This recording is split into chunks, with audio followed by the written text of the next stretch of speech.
మన టాలీవుడ్ హీరోల కులం ఏంటి అనేది ఈ వీడియోలో తెలుసుకుందాం. కుమారి 21F, ఉయ్యాల జంపాల, సినిమా చూపిస్తా మామ వంటి సినిమాలతో టాలీవుడ్లో మంచి గుర్తింపు తెచ్చుకున్న నటుడు రాజ్ తరుణ్. ఇతను బ్రాహ్మణ సామాజిక వర్గానికి చెందినవారు. అలాగే చలో సినిమాతో మంచి స్టార్డమ్ తెచ్చుకున్న నాగశౌర్య కమ్మ సామాజిక వర్గానికి చెందినవారు. ఇక హ్యాపీ డేస్లో వెండితెరకి పరిచయం అయ్యి స్వామిరారా, కార్తికేయ సినిమాలతో హిట్ స్టేటస్ అందుకున్న యంగ్ హీరో నిఖిల్ సిద్ధార్థ్ యాదవ సామాజిక వర్గం. అలాగే RX100 హీరో కార్తికేయ రెడ్డి సామాజిక వర్గం. ఇక మరో యువ హీరో రామ్ పోతినేని కమ్మ వర్గంకి చెందినవారు. ఇక పలు కామెడీ ఓరియంటెడ్ సినిమాలతో మంచి క్రేజ్ తెచ్చుకున్న అల్లరి నరేష్ కూడా కమ్మ వర్గీయులే. అలాగే సందీప్ కిషన్ కాపు సామాజిక వర్గం.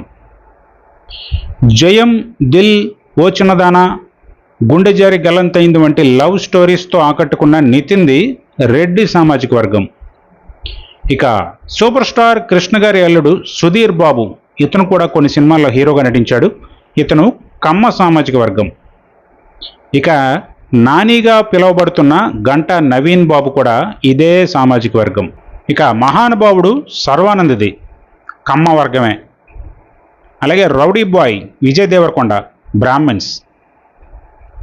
అలాగే నందమూరి హీరోలు అందరూ కమ్మ వర్గీయులే అని అందరికీ తెలిసిందే. ఇక మెగా ఫ్యామిలీ అంతా కాపు వర్గం అని చెప్పక్కర్లేదు. అలాగే అక్కినేని వారసులది కమ్మ సామాజిక వర్గం.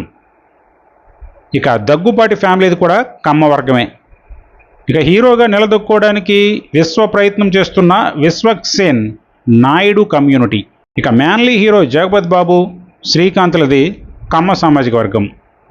అలాగే పాన్ ఇండియా స్టార్ ప్రభాస్ది, రవితేజది క్షత్రియ సామాజిక వర్గం. ఇక రాజేంద్ర ప్రసాద్, రాజశేఖర్ వీరిది కమ్మ వర్గం. అలాగే శివాజీ, వడ్డే నవీన్, గోపీచంద్లది కూడా కమ్మ సామాజిక వర్గమే.